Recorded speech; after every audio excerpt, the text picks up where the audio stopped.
série sur le récit de voyage de mes parents en URSS en 1985.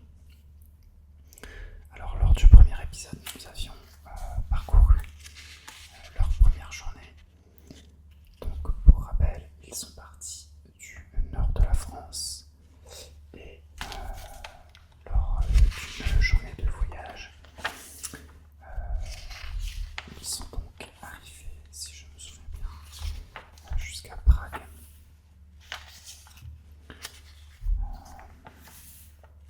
Banlieue de Prague. Et nous nous étions arrêtés ici. Donc aujourd'hui, on va continuer leur récit de voyage. Avec la date du mardi 16 juillet 1985. Donc sur la page de gauche ici, nous avons une vue du château de Prague. Prague comme nous l'attendions. Notre visite de Prague a été à la fois agréable, parce que la capitale tchécoslovaque est une très jolie ville, et difficile, car la nature du régime politique demande un touriste indépendant de la patience. Comme nous l'a dit en souriant l'employé de la gare, visiter un pays de l'Est en individuel, c'est l'aventure. Il n'y a d'ailleurs ici que quelques touristes solitaires allemands d'Allemagne. Le reste est surtout composé de groupes accompagnés venus d'autres démocraties populaires, de Pologne, d'Union soviétique, de Bulgarie et de RFA. RFA qui est donc la République fédérale d'Allemagne, donc l'Allemagne de l'Est. Ici nous avons une vue sur le théâtre municipal de Prague.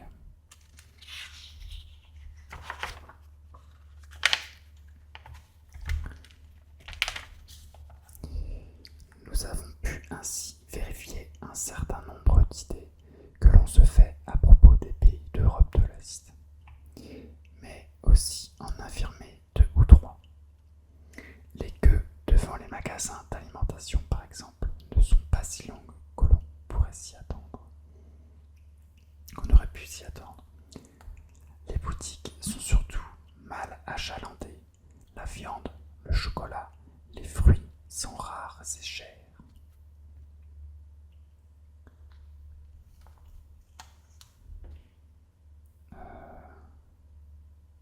Je n'arrive pas à lire ce mot. Sur l'avenue principale aussi, on peut consommer sur place, debout, à l'instar des fast-foods. Lait, yaourt, saucisses chaudes, pâtisseries délicieuses et nourrissantes, et glaces dont les Pragois sont très friands. Parfois aussi, on trouve quelques boutiques. Il n'y a pas de libre-service, un peu plus spécialisé dans le poisson ou les toasts, voire la viande. La capitale compte aussi quelques grands magasins à étages dans le style des tout premiers créés en France. On ne se sert pas soi-même et c'est plutôt cher. Le choix n'est pas non plus extraordinaire, en vêtements notamment. Ici nous avons la tour poudrière et l'hôtel de ville, avec des voitures d'époque. Les Tchèques, cependant, sont relativement bien vêtus, les femmes en particulier. Les jeans sont nombreux, même s'ils sont chers, 400 francs, et rares, on les vend au marché noir. Sylviane a aussi remarqué qu'il n'y avait pas de mode, bien que l'on trouve les tenues dans le goût du jour, voire les plus branchées. Dans l'ensemble, malgré tout, les vêtements portés sont assez homogènes. On distingue mal la dame chic de celle modeste.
Les employés,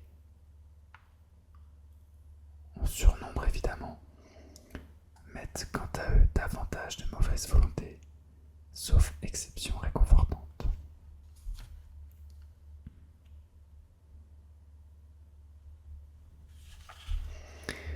Mais il est difficile de parler aux Tchèques une fois le renseignement obtenu. Ils semblent nous fuir, éviter de s'attarder, par peur de la police, évidemment. À côté de cela, il y a bien sûr les nombreux audacieux intéressés par nos précieuses denrées de l'Ouest. La cathédrale Saint-Guy.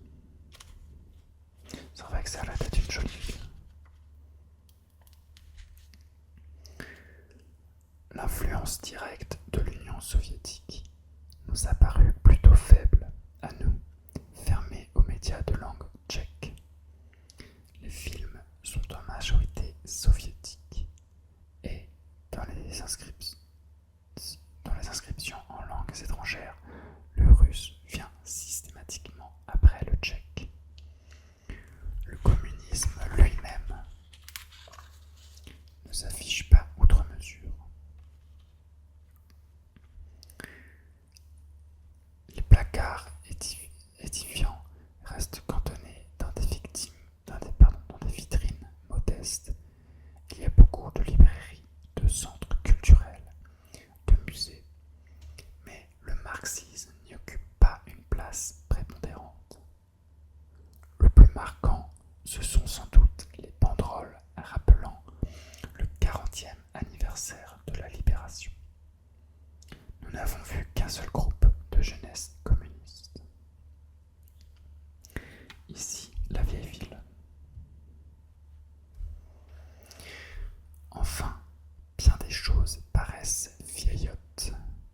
Les autos, peu nombreuses, les logements, le confort moyen, le mobilier, les autobus. Les rues sont silencieuses, là où on ne travaille pas. Au croisement de nouvelles lignes de métro, un métro très agréable et moderne. Le modèle moscovite. Tout comme les tramways. Alors le métro de Prague.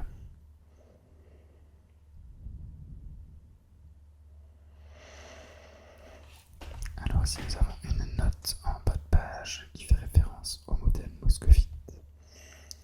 Les moyens de transport sont rarement bondés, mais il est vrai qu'on prévoit une forte augmentation de la population.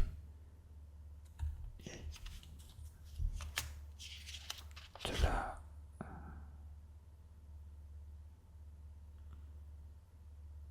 Alors je suis désolé, je n'arrive pas à lire. Mais j'imagine que ça fait référence à la fréquentation des transports.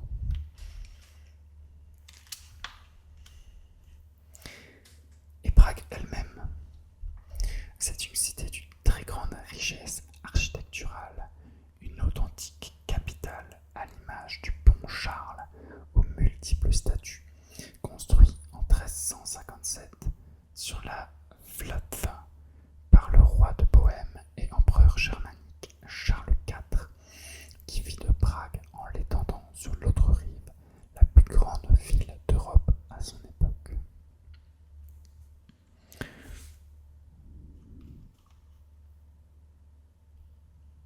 Alors là, nous avons une note en bas de page qui fait référence au nom du fleuve. Apparemment, on peut aussi l'appeler, on peut également l'appeler Moldo, si je lis bien. Et donc nous avons le fameux pont.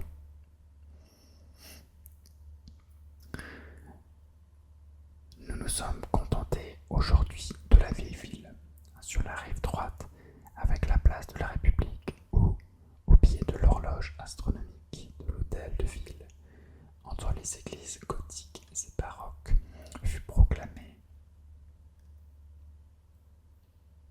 par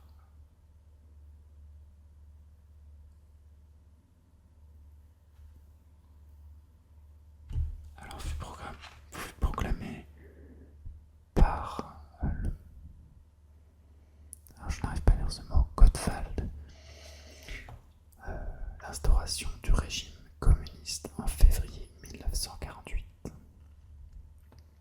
ici, nous avons une note. Enfin, nous avons un petit dépliant. Et donc, mon père avait indiqué qu'on pouvait soulever pour avoir une photo. C'est vrai que c'est vraiment très joli. La nouvelle ville Malastrana, la tour du pont Charles en arrière-plan, l'église Saint-Nicolas. Alors je vais vous lire ici le petit dépliant. Prague, l'une des plus belles villes du monde, fut dès le début de son existence le siège des princes de Bohême, ensuite des rois de Bohême et à plusieurs reprises des souverains de l'Empire romain. Aujourd'hui également, elle est le siège du président et du gouvernement et la capitale de la République socialiste tchécoslovaque. Dans ses murs prêchait le réformateur religieux Jean Hus et dans ses rues a éclaté la révolution hussite. Par la bataille de la Montagne Blanche de Prague commença la guerre de 30 ans et par la libération de Prague se termina la Seconde Guerre mondiale en Europe. À Prague naquit le graveur de renommée mondiale Václav Hollar. À Prague, W.A. Mozart connut ses plus grands triomphes. Wolfgang Amadeus, si je ne me trompe pas. L'écrivain Jaroslav Hasek et son brave soldat Tchevik y ont leur brasserie légendaire U Kalisha. Alors désolé d'avance pour la prononciation des noms. Au cimetière de Vyšehrad reposent les grandes figures de la culture tchèque, les compositeurs Bedřich Smetana et Antonín Dvořák, et l'écrivain et dramaturge Karel Čapek. Le noyau historique de Prague s'est conservé et il forme une réserve unique d'architecture. Au-dessus de la ville se dresse le plus important monument tchécoslovaque, le château de Prague, avec la cathédrale gothique Saint-Guy et la basilique romane Saint-Georges qui a déjà 1000 ans. L'idyllique quartier de Malastrana, au pied du château, est relié avec la belle ville sur l'autre rive par le pont Charles, construit il y a 600 ans, qui est une extraordinaire galerie en plein air de la sculpture baroque. Dans la vieille ville, on peut admirer l'église Notre-Dame de Thine, l'hôtel de ville avec une horloge astronomique célèbre et le cimetière juif du début du XVe siècle. L'église Saint-Nicolas de Malastrana, coiffée d'une immense coupole, révèle à plus d'un étranger que Prague. Malgré les nombreux monuments romans, gothiques et renaissance, est surtout une des principales villes du baroque européen culminant.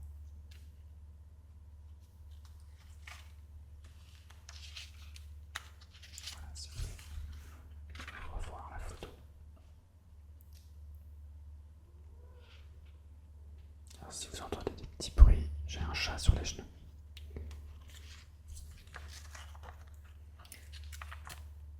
Alors, on est bien à la bonne page, 25, 26, oui c'est bon.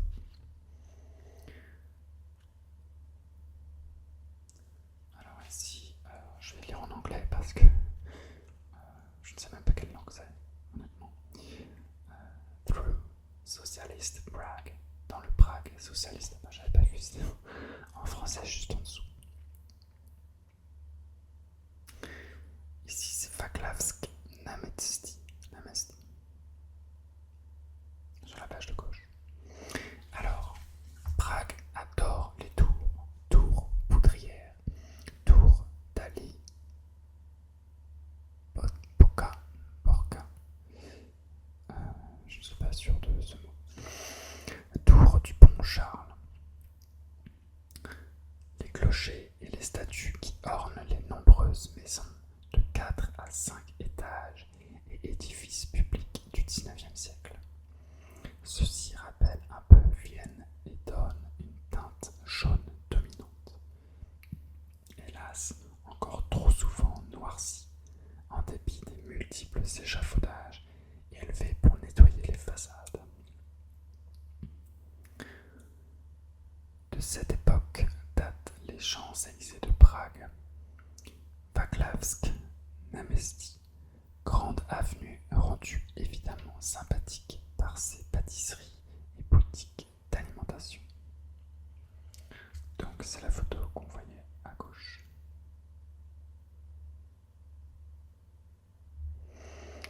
Alors ici nous avons la fameuse tour poudrière. Ici à nouveau le pont Charles.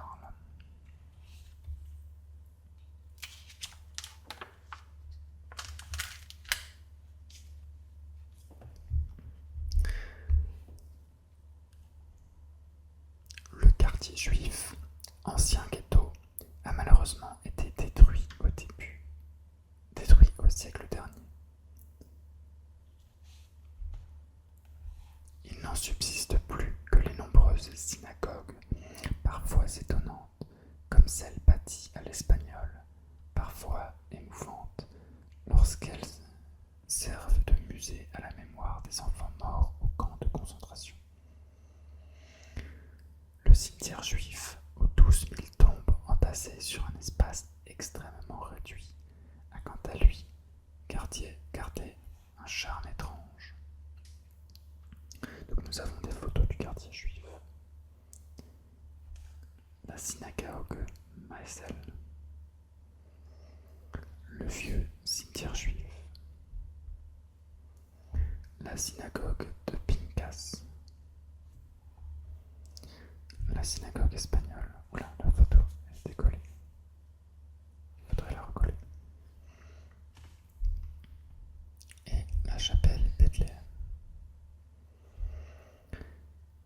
Prague et la Bohême ont également vu naître le protestantisme avec le mouvement hussite.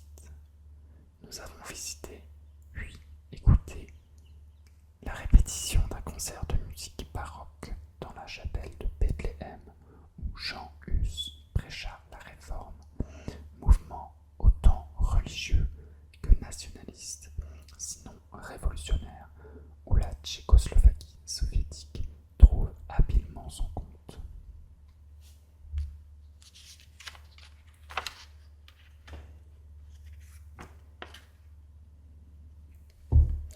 Alors, ici nous voyons la fameuse horloge astronomique.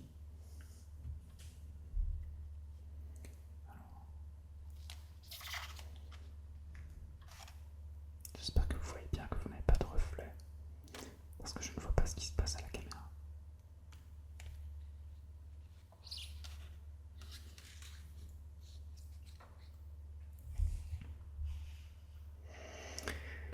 Mais Prague manque d'entrain, fatigué par notre voyage et une chaleur orageuse qui a cessé avec le violent orage du soir. Il faisait presque nuit à 20 heures. Nous avons manqué d'énergie pour visiter, malgré notre promenade en canot sur la Vltava, au pied du pont Charles, au cours de laquelle nous nous sommes exercés à ramer. Prague n'est pas très gai. Les gens paraissent admettre assez mal un régime qui leur pèse. La capitale, splendide autrefois, a aujourd'hui quelque chose d'opaque. Il y a une telle dissociation, sinon une contradiction, entre les formes héritées et les fonctions que le régime leur attribue aujourd'hui, qu'on se demande souvent ce que cachent les bâtiments. Qu'y a-t-il dans cette ancienne banque, cette ancienne maison bourgeoise? L'architecture baroque ou gothique, expression d'un élan, d'une foi, d'une cause, est complètement déphasée à présent, où tout semble devoir être coulé dans un même moule. Les rues sont trop larges, la ville taille est trop grande. L'académisme, la longueur des grands édifices publics de la fin du siècle dernier à l'architectonique, comme on dit ici, à la Prague socialiste.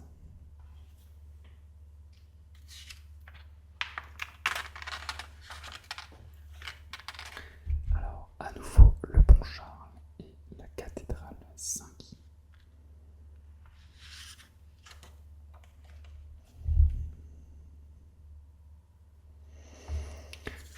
Voilà pour ce mardi 16 juillet 1985.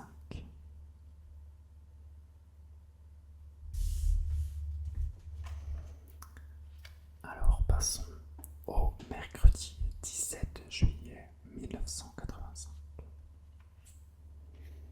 Prague, une très belle capitale. Nous avons encore passé bien du temps à organiser notre séjour et notre voyage.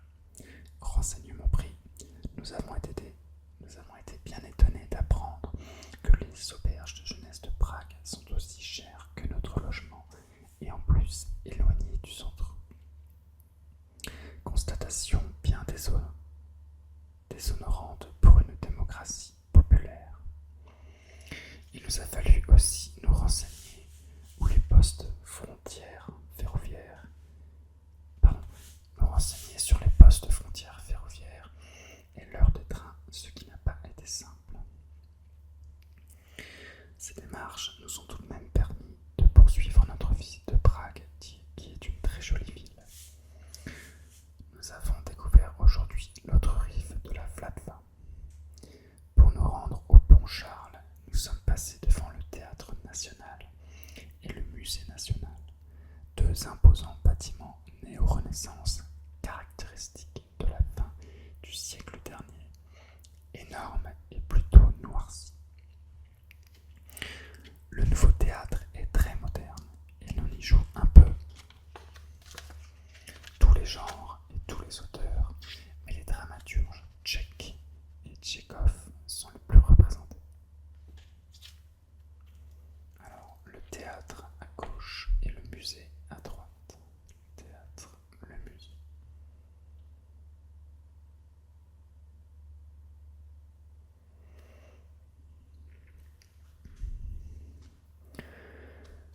En longeant le fleuve, on a un beau panorama sur toute la rive gauche, partie de la ville qui domine l'autre.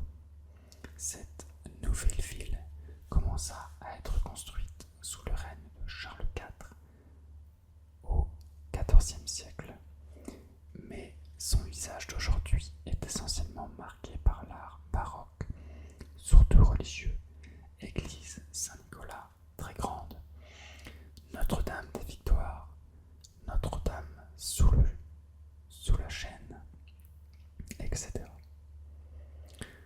La seconde abrite une statuette de cire dite de l'enfant Jésus de Prague dans un style hispanique qui rappelle son origine espagnole. Alors ici nous avons encore une fois le pont Charles et avec en arrière-plan le château de Prague.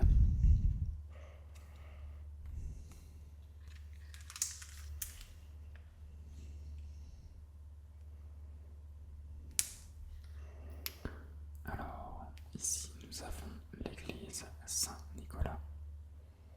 Ici le palais gnostique.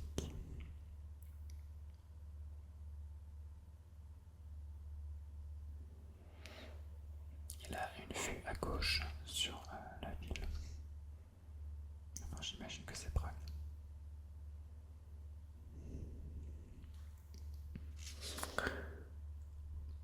Avec les maisons, ces églises contribuent à donner à cette partie de Prague une teinte dominante, jaune, ocre et rouge, grâce aux tuiles, qui rappellent un peu Odeuse. Ouais, ça va être ça, Odeuse. Mais n'anime guère ce quartier ministériel, car leurs cloches ne sonnent pas. Au demeurant, comme nos villes, quartiers administratifs, veut souvent dire secteur dépourvu de tout commerce. Nous avons été contraints de nous contenter de tomates, de pain noir et d'eau pour un dîner bien fourni.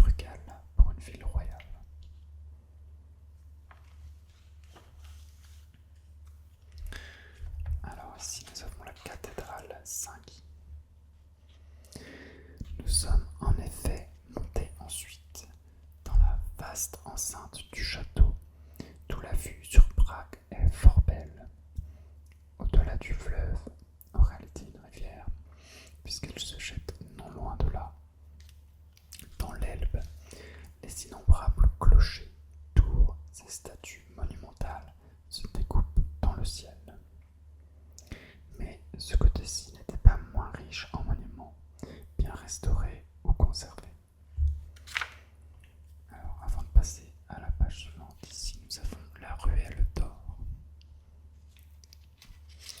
Les vieilles maisons d'archers de la ruelle d'or. Ici, ça tue. Ah oui, non, d'accord. Alors, attendez, on va revenir après. Hop là. En impasse, la tour de défense voisine de Dalibar Berka. Je ne suis pas sûr du mot. Un ancien palais joliment transformé aujourd'hui, maison des enfants et surtout le château lui-même. Alors, on va revenir. Ici, on est bon. Ici, nous avons un dépliant sur la Tchécoslovaquie.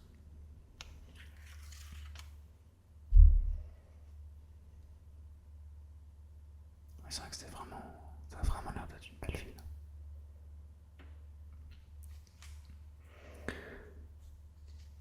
Palais présidentiel, il a une belle façade 18e qui fait penser à Leningrad. À l'intérieur, on visite des salles principalement gothiques, dont la salle du trône est richement décorée. Des jardins, on a à nouveau un vaste panorama sur la ville moderne. À côté s'élève la basilique romane Saint-Georges et la célèbre cathédrale Saint-Guy, en style gothique, splendide avec ses fresques et ses vitraux modernes. On y visite aussi la crypte, où se sont superposées des constructions de toutes les époques. Une partie de la place, juste derrière elle, est d'ailleurs en cours de fouille. Nous avons terminé la visite par la petite église de Notre-Dame de Lorette, au cloître de style espagnol. À la sortie de ce quartier étrangement calme, fréquenté par les seuls touristes et des soldats soviétiques isolés, il y a une caserne soviétique face au château. Nous avons également jeté un œil à l'abbaye de Stralov.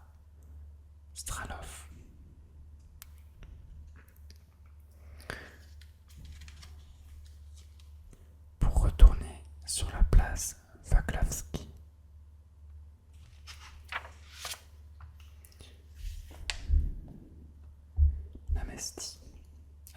Vaclav Namesti.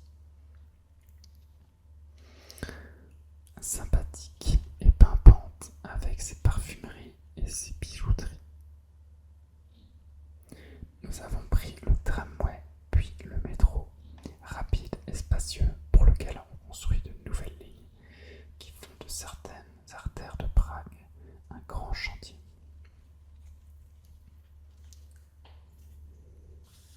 Si on peut déplier.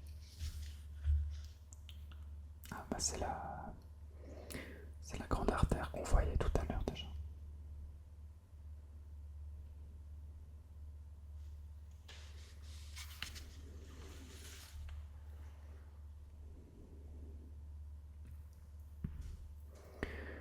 Alors où j'en étais? Ici. Nous avons soupé de pâtisserie, d'une pizza, d'une glace aux griottes et de limonade de pêche à l'heure où la Vaklavski connaît l'animation de Paris à 22h, c'est-à-dire 19h. Nous ne sommes finalement pas allés au concert que nous avions prévu d'aller écouter, Bach, Handel, Dvorak, Haydn, à cause d'une erreur de date. Il manque à Prague quelque chose de quasi indéfinissable, un peu de surprise sans doute, de spontanéité.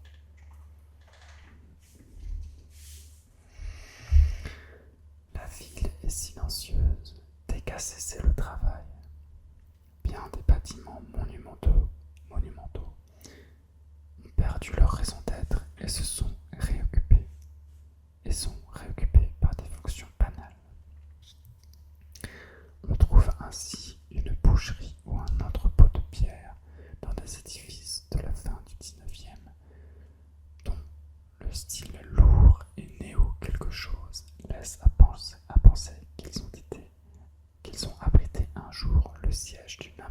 société ou d'une grande banque.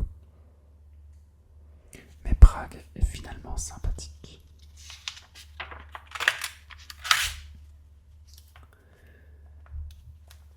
Les habitants nous ont adressé assez facilement la parole dans les magasins ou la rue pour nous aider ou simplement parler, comme cette vieille dame de la bourgeoisie qui a évoqué Paris où elle était allée dans sa jeunesse, non sans nostalgie. Cette dame exprime assez bien Prague, ville déchue qui a perdu la splendeur de l'époque de l'Empire austro-hongrois. Le nouvel État tchécoslovaque n'a ensuite connu qu'une courte période démocratique après 1919.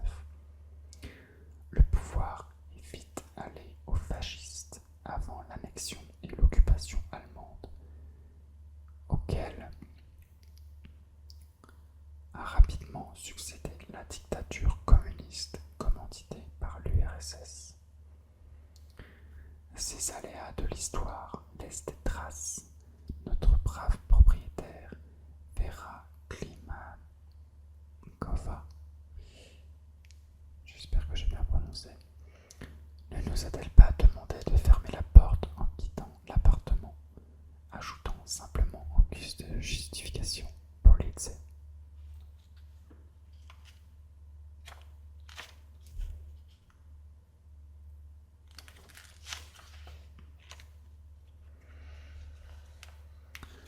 Voilà, je pense que je vais m'arrêter là pour aujourd'hui. Pour la prochaine fois, nous verrons le jeudi 18 juillet 1985. Alors comme la dernière fois, j'espère que je vous